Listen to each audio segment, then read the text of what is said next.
Greetings, wise ones. This is Melissa of 8th House Wisdom, author, psychotherapist, astrologer, feminine energy, and stellar planning expert. I'm here to bring you the video for the final Zodiac season of 2022, Capricorn season, the start of winter with the Winter Solstice, and learning how to use this earthly grounded energy. If you would like to know more about how to work with Capricorn energy for the new year, stay tuned for the rest of this video.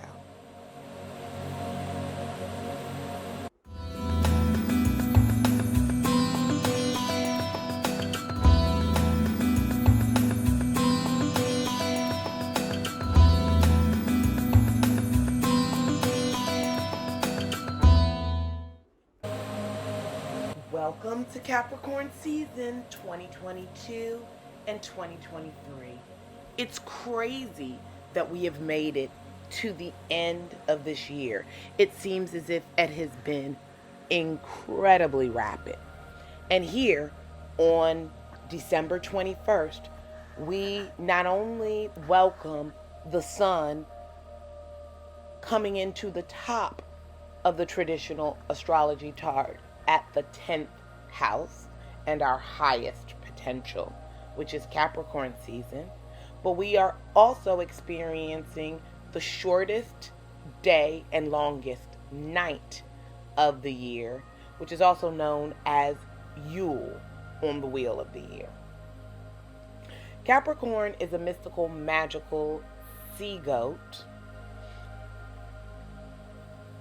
that has many qualities that can help us to think about and best learn how to use the energy of the darkness and shadow that comes in the winter season. This is both an astrological and astronomical event because it is observed in the skies, and it really is an extremely important time to pay attention to because it is the visible natural cycle of the northern hemisphere being at its furthest point in orbit from the sun. A fancy way to say in the Earth's tilt, we're far away, and that's why it's colder and darker. Whereas our friends in the southern hemisphere are experiencing summer because they are at their closest point to the sun's orbit. That also reminds us that while there are flat earthers debating whether or not the earth is a sphere, what we do know is that this planet is on a tilt. Otherwise, we'd both be experiencing the phenomenon at the same time. Remember that the word solstice in Latin means sol means sun and sistere means stopping. The solstice event actually takes place for about 3 days. It appears as if the sun has kind of halted or stopped moving in the sky. And for us, when we are at the winter solstice, the sun has reached peak. The top of our chart is pointing towards our true north, our public image, our highest potential. We're also going to be addressing and dealing with issues related to our skeletal system, our teeth, our bones, particularly our knees, which is the area of the body that Capricorn rules. And it relates so much to the energy of the sign because this is the sign that gives us structure and conservation, rules, tradition.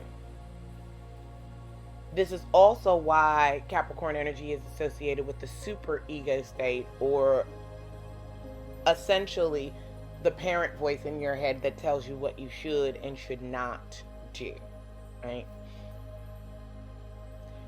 Capricorn qualities are known to be cold and dry, very similar to the time of year and natural cycle under which they're born. But Capricorn is a cardinal sign and an influencer. So we must love their cold and dry energy because they can come in and dispassionately lead.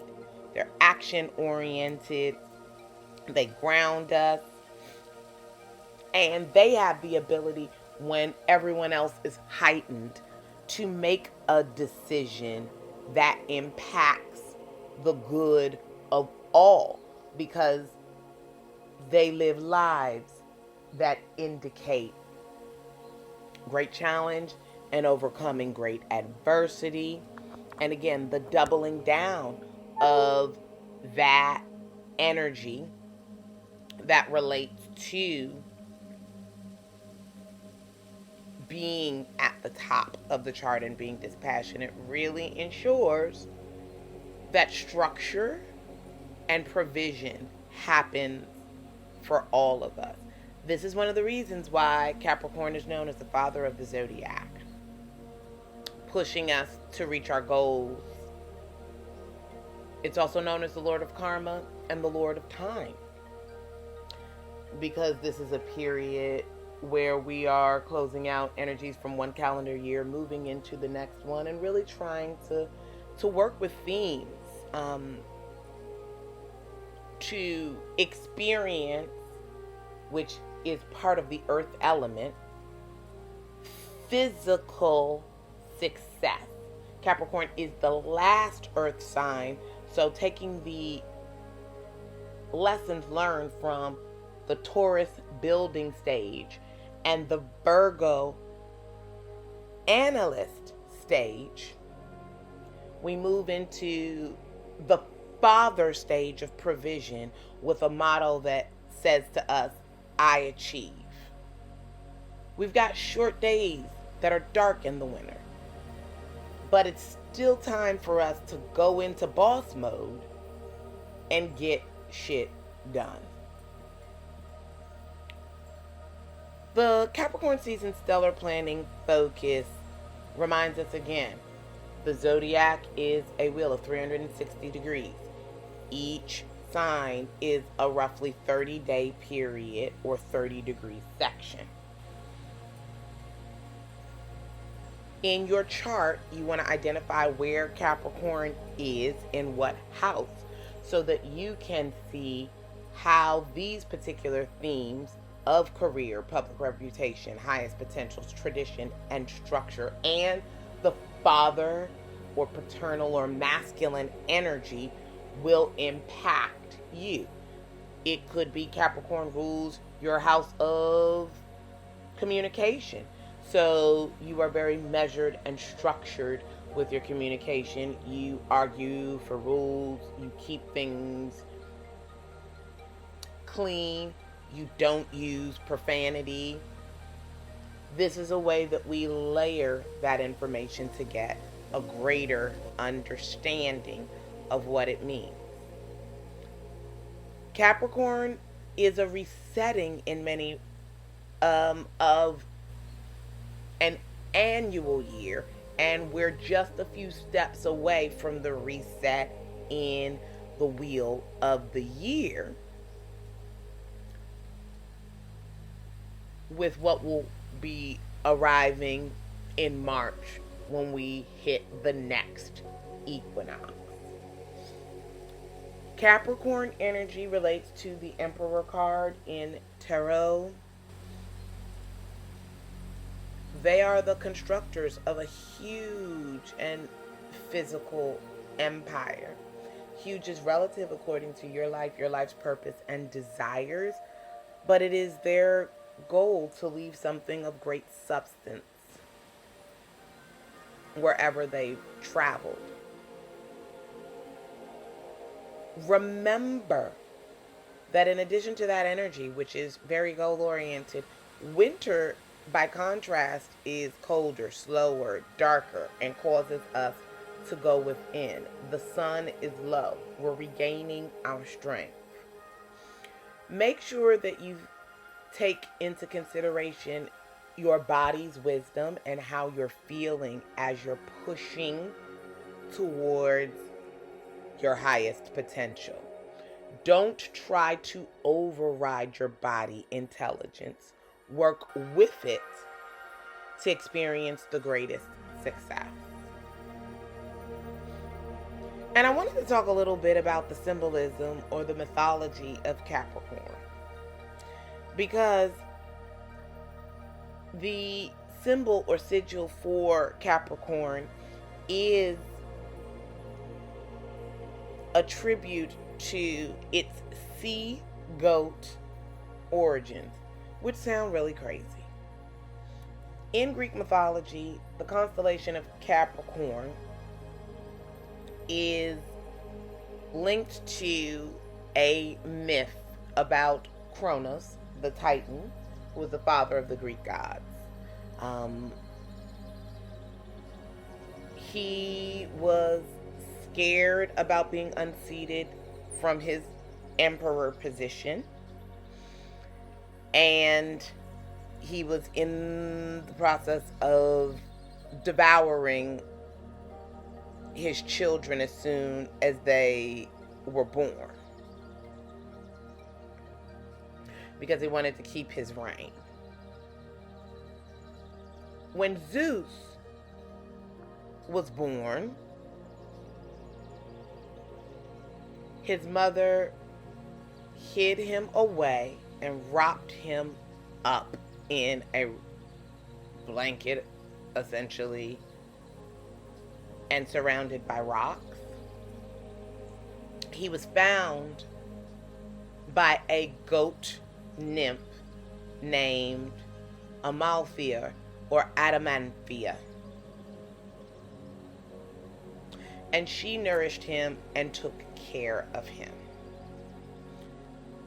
When Zeus was old enough and he freed himself and his brothers and dethroned Kronos, he made him spit out all of his siblings that he had previously devoured.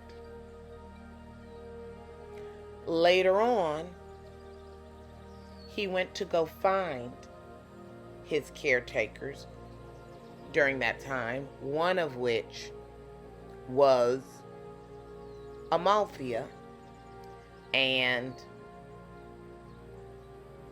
he gave her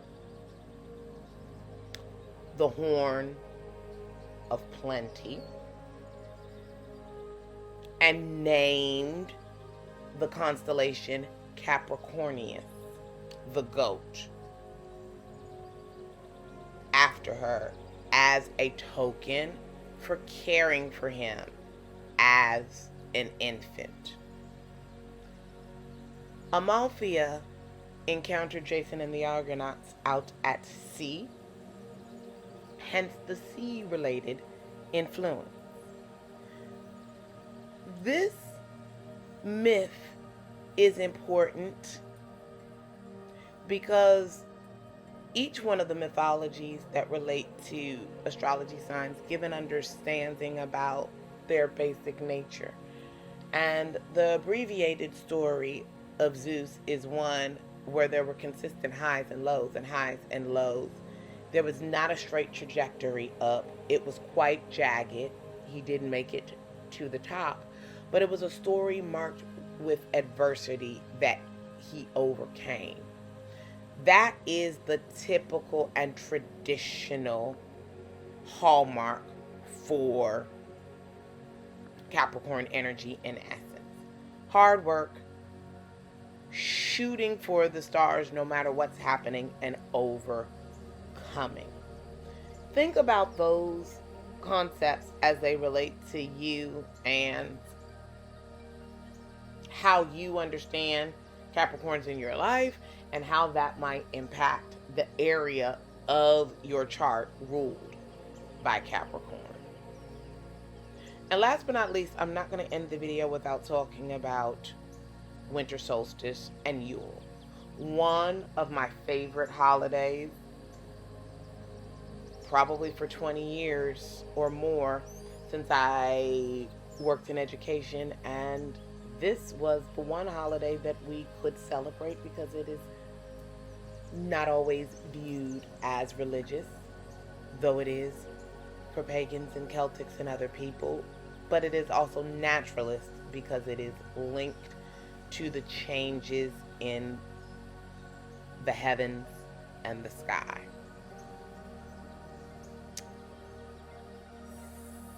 Now, it's important to note, winter solstice is the first day of winter, the shortest day, longest night of the year, with full shadow, and it's a time for us to get grounded and to start working with the energies of darkness. Most of us are completely disconnected to natural cycles because we're inside and because we're on technology. But if we work with the natural cycles, we find ourselves in greater flow and experience greater ease in reaching our highest potential. So many people remark about how tired they are during this period of time, but you're supposed to be, because winter energy is slower and darker. The environment is colder and drier. Leaves have fallen from the trees. There are no plants to harvest. And other mammals in nature who live outdoors are preparing to hibernate so that they can winter and resume activity during the spring. That is an important and potent metaphor for how we approach things. Human beings are a bit enamored with our ability to live indoors and have heat and have technology and work at all times. But the energy has the last say. Doing things that are slower, more internal, more introverted, more focused on self, that is what the energy of winter demands. That is not to say that you can't be successful doing something that isn't a complete energetic match, but then you're really leaning into the Capricorn energy of you want to go your own way and you are planning to have a jagged trip that goes up and down because you're intent on doing what you want, not working with the pathway laid for us. That's one of the powerful things that astrology can do. It can reorient us back to the natural phenomenon that help us then recognize how we need to shift and what we need to do to change our energies to be in the best spaces possible. So anticipate being tired, anticipate being slower, and then think about what goals and what things that you have going on in your life that lend themselves to having that level of energy output, because that's what you want to put into play right now. The other thing to note is that Yule, because of the darkness, really asks us to release fear and to use the power of candle and light to see our way through to the spring equinox in March.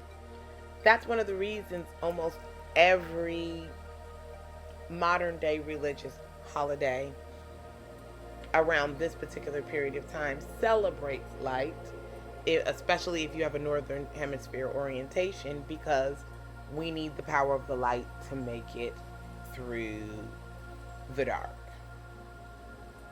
Capricorn, Yule, and winter solstice energy really represent a time of hope and faith and remind us that the light always returns, and more importantly, that creation, just like the womb, happens in the dark.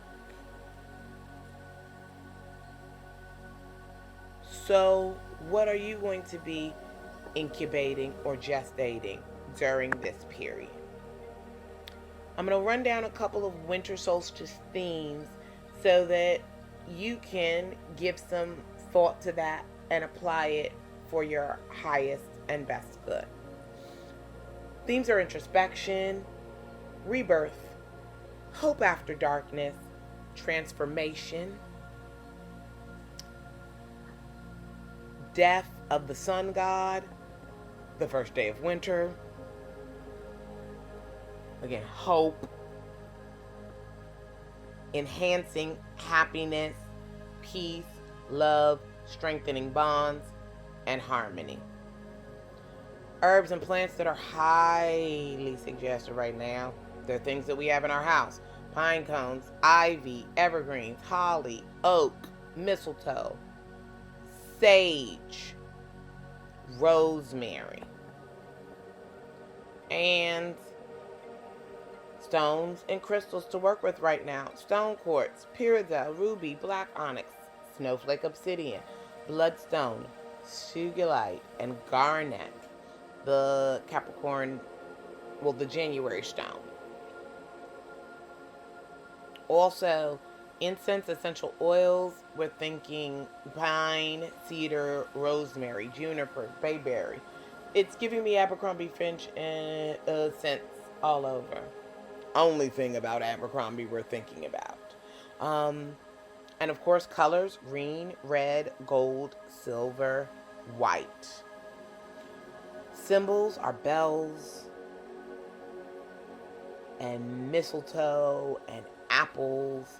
And things to do: burn a Yule log, make a wreath, gift and wrap presents, but do that from a space of joy, because your mood permeates the gifts that you give. If you can do that, you will be able to work with a formula that allows you to make the best of these short days and long nights. This is one of my favorite times of the year, and I am wishing each and every one of you all the most beautiful holiday season, no matter what you celebrate, and a positive descent into the shadow time, so that you can get some of these earthy, grounded vibes that Capricorn season brings. Now, I hope you've been able to get something really useful from this video. In order to understand or to determine where Capricorn is in your chart and apply this stellar planning insight, head over to my website and grab a free copy of your birth chart, so that you can identify where things are in all of your 12 houses and what your orientation is, so that you can plan and experience lots of grace and greatness as we close out 2022 and begin 2023. Also, I listed a large number of crystals that you can grab and purchase. Check out the link in my description below.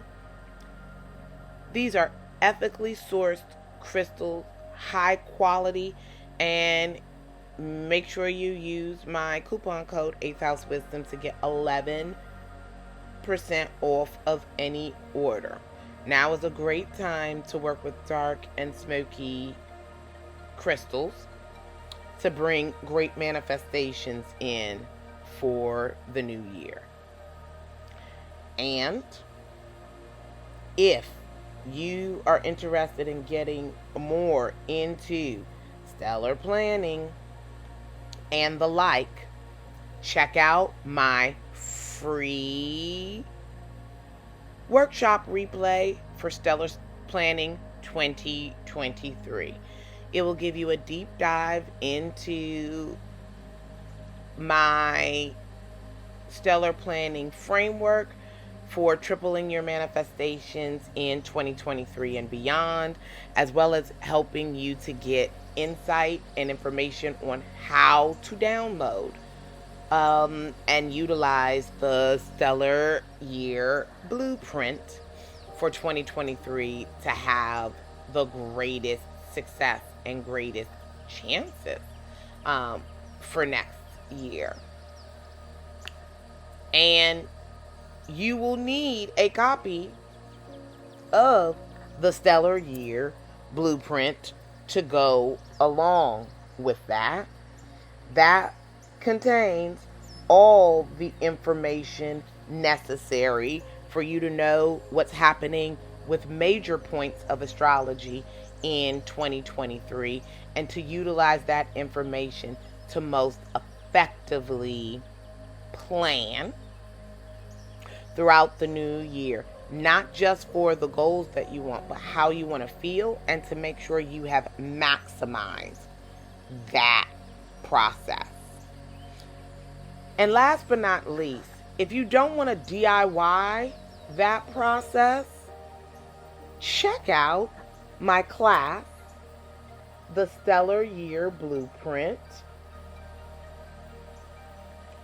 with Free and Clear in the Desire Map, which just released today, which comes with multiple videos, resources, tools, and support to take you through a planning-based workshop that you will have access to all year and will allow you to effectively apply the stellar blueprint and stellar planning principles with the help and support of a professional astrologer and stellar planning expert.